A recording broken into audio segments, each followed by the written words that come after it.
OnePlus's newest handset is not only affordable, but it might be their most compelling. It's Joshua Vergara from Android Authority. What's going on, everybody? And here are the first 48 hours that I've had with the OnePlus X.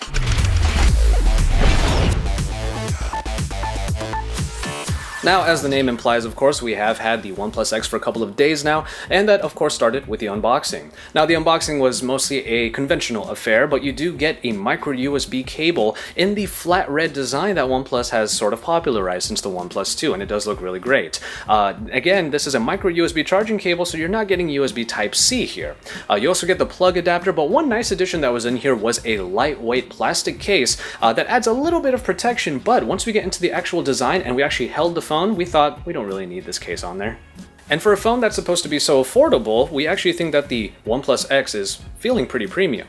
It definitely looks very premium with the metal chassis that then puts together the two glass panels. Now, a number of people have already said that this might look like an iPhone 4 to them, but we tend to think it looks a little bit more like a Sony Xperia. But at least OnePlus has really been trying to put some of their own design cues into this device. And that starts off with the metal sides that have a bunch of micro cuts in them. Now, it seems a little bit simple, but we do think that it helps with the handling because you get a real tactile feel on the sides there.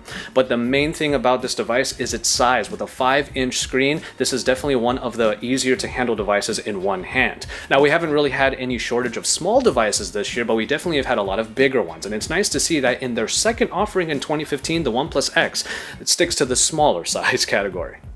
Now you're going to notice that I don't have any soft keys on right now, even though in the Oxygen OS it does allow you to turn them on. But there are capacitive keys way down on the bottom there, and they're actually kind of close to the edge there. You do have to reach down pretty far, at least it doesn't seem so symmetrical, at least when you're doing it, that you have to reach so far down near the edge in order to trigger those buttons. But that being said, the responsiveness of them has not been an issue at all. It's just kind of interesting that when you have to reach all the way down and basically let your finger slide off the phone, that's how you have to get to the capacitive keys.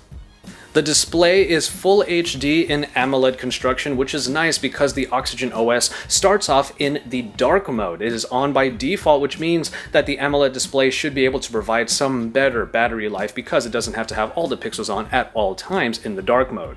What you get in the inside of the OnePlus X might seem really familiar. If you had a OnePlus One from last year, then the performance aspect will be very similar, except you have a bumped up RAM capacity with 1 more gigabyte in there. So really, the Snapdragon 801 should be able to perform still pretty well on here, and OnePlus told us at their event that the 801 in their testing still performed better than the more recently released Snapdragon 617. And thus far, we don't think there is any problem with that statement, as we've had a pretty reliable time in the last couple of days thus far. But of course, we're going to put more heavy usage on here, and we'll let you know how that goes. Hardware is a bit of a mishmash from the previous two OnePlus devices, and the reason why is because a number of features that came on the OnePlus 2 are not really here on the OnePlus X, which may be totally fine, but one of them that does come is this alert slider on the side, which is nice that you don't have to actually turn on the phone in order to mute it, let's say, but you can always have it in the typical sense. You can do all, none, or the prioritized notifications to come through using that slider. The features that don't come from the OnePlus 2 are the fingerprint reader and the USB Type-C port. Now, the one thing about this micro USB cable port right here, which is more conventional and it should be better for everyone who still has a bunch of cables, is that in my testing, it doesn't seem there's any fast charging on here, which is a bit of a bummer. But the main feature that I know a lot of people are going to love about the OnePlus X that wasn't even in the original two OnePlus devices is the fact that you can expand the storage. Now, this particular phone that I have in my hand has 16 gigabytes for usage, but when you pop out that dual SIM tray, that feature does return, one of those trays can be used for a micro SD card instead. So it's great that you can add in extra storage on here where a lot of other phones tend to not have this feature. And in camera, listed as 12.4 megapixels in the settings at least, we have taken a few pictures from this camera and we are going to show you them here, but of course we're going to have our opinions for our full review. That said, however, the camera app inside of the OnePlus X is very similar to the one in the OnePlus 2, which allows you to change the modes by swiping in the viewfinder, but that provides one little issue. The thing is, when you are in landscape mode trying to take a picture and you're swiping up and down from the different modes, when you get to the panorama, it orientates to portrait mode, which is a little bit disorienting, I have to say. It's not that big of a deal, and it's actually nice that panorama is down at the bottom of that list. And finally, in software, we have the Oxygen OS, which is very familiar from the OnePlus 2. All of the same features do return here, and there's not really anything that new. But we will say that in the initial setup, you do have the option to not only turn on the shelf, but the dark mode is enabled by default. And like we mentioned already before in the display section, that's a really good choice to have for an AMOLED screen. So battery life should be kind of good. But ultimately, you still get a really stock-like Android experience on here with all of the same elements that you could pretty much expect. And of course, because this is Lollipop, we still have those elements from here, and Marshmallow should be coming pretty soon. But really, if you had the OnePlus 2 and you have Oxygen OS, even on a OnePlus 1, if you updated it, this is actually very familiar for you.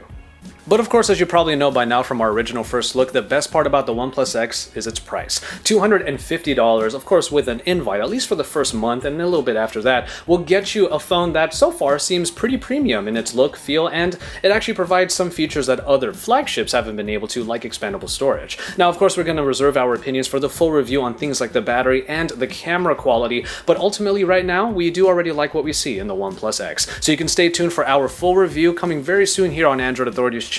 You can see all of the content from my colleagues in Android, and you can make sure to drop us some thumbs up on these videos because we love to see that, and subscribe to this channel if you haven't already. You can also head over to AndroidAuthority.com to listen to our podcast discussing topics in Android every single week, and then stick around for more because we are your source for all things Android.